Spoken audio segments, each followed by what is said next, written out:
Hello, Dahlia Love Club members. Last night it got pretty cold. It was about 35, and we were expecting probably some frost damage, but luckily it looks like we still have viable flowers for more harvest for tomorrow's market. This week should have a lot of frost warnings in effect. Going down to about 35, maybe 36. If there's wind, that usually doesn't affect it down to like damage, I've noticed. But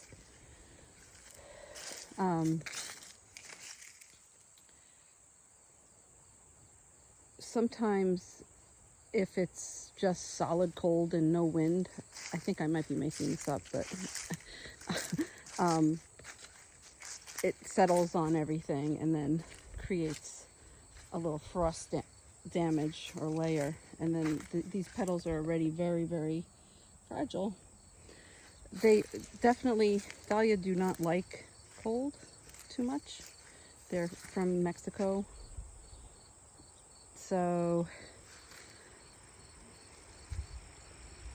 just giving you a view of the remaining. We did harvest heavily yesterday in thinking that maybe we wouldn't get any flowers today, but it does look like I could do a second harvest for the market. Here's an example. Doesn't look like there's too much damage. Some of the leaves are starting to look a little thin, but it's to be expected. And then hopefully we'll get some seed off of the remaining days. You could tell you have a seed pod with a dahlia if it starts to look pointy. See this one right here? Boing.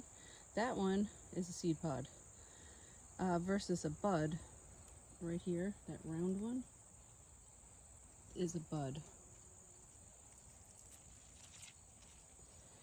So if you're looking for seed pods on your dahlia, you would look for the ones that have had their life and turned into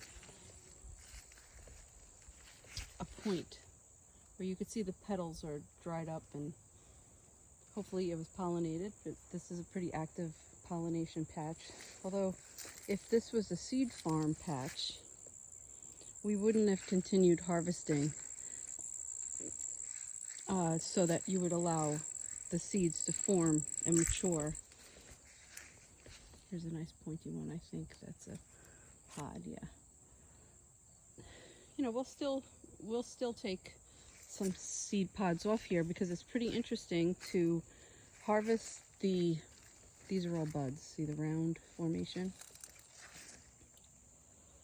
Those might open if the frost doesn't hit tonight.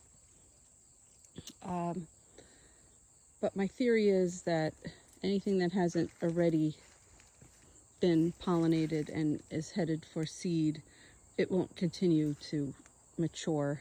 You know, seeds are an extension of the plant's life, so they need time to mature and grow and be formed.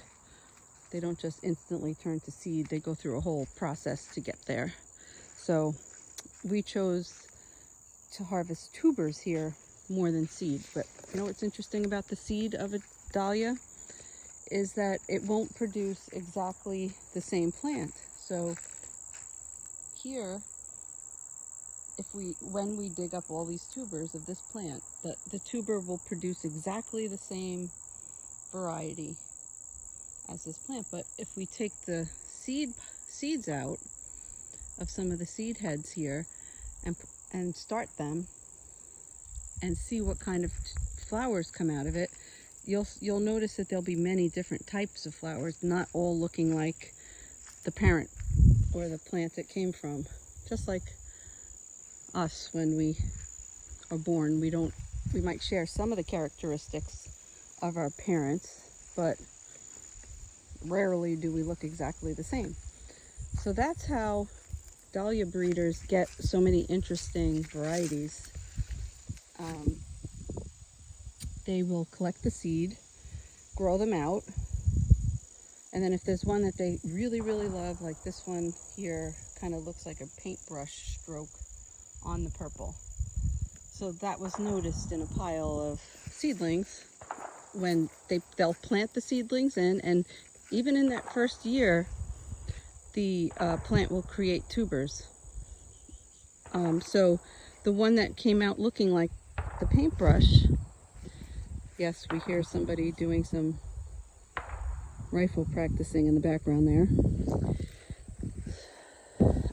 This is hunting season now in Pennsylvania, so bright colors are a good thing to be near.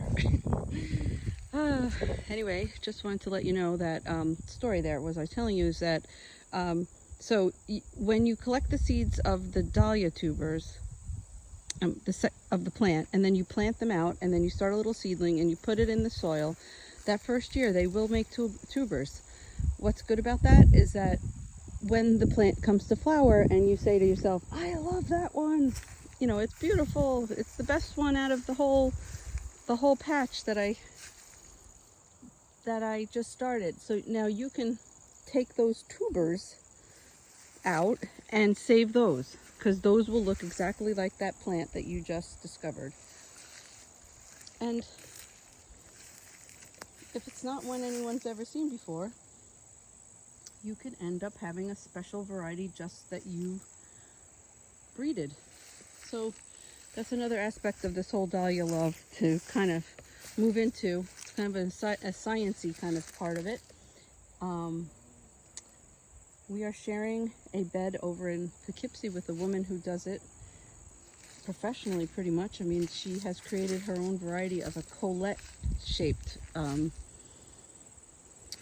dahlia, which are the ones that kind of look like daisies more than dahlias, with the petals that go around. I'll show you an example of one.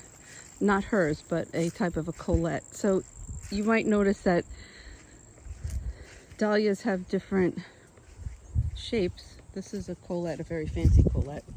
But you see how it has the petals going around instead of the clump, like a lotus shape.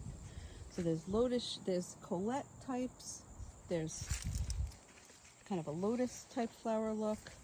There's another colette shape. I like that one. Here's a Ivanetti shape. This one looks like, I believe the type is an anemone shape. We have a list of all the shapes on a piece of paper that we can look at and I can refer to, but just off the top of my head you could see, or this is a cactus kind of style where they turn up. Just taking a quick look at the different shapes. There's another one that's turning up. So breeders take a look at all of these things and try to breed out or breed in different shapes. Like this one I thought was really interesting, that someone bred a very tiny type of Ivanetti, like a pom-pom shape, very small. I think you can see my finger. Wait, let's see. Next to it, see? Very tiny. I thought that would look really neat in a bouquet. Turns out to be very tiny. It still looks neat, but they kind of get lost next to these big guys. You know, and then we have dinner plate size styles, more of like a fireworky kind of look.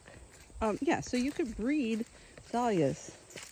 Just bringing that to your attention. What was I looking for over here? There was a interesting, oh, here he is. I don't know why I'm calling this one a he, but oh, there's another little pom-pom shape. This one is very interesting. Kind of a cross between kind of all different types. But you could play around with breeding dahlia flowers and see what you come up with.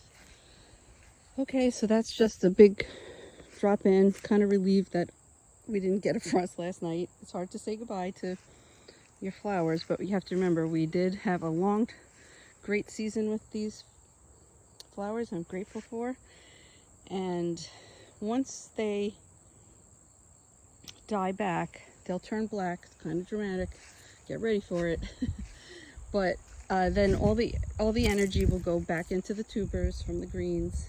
We'll let them kind of rest there, and then we'll start the dig out.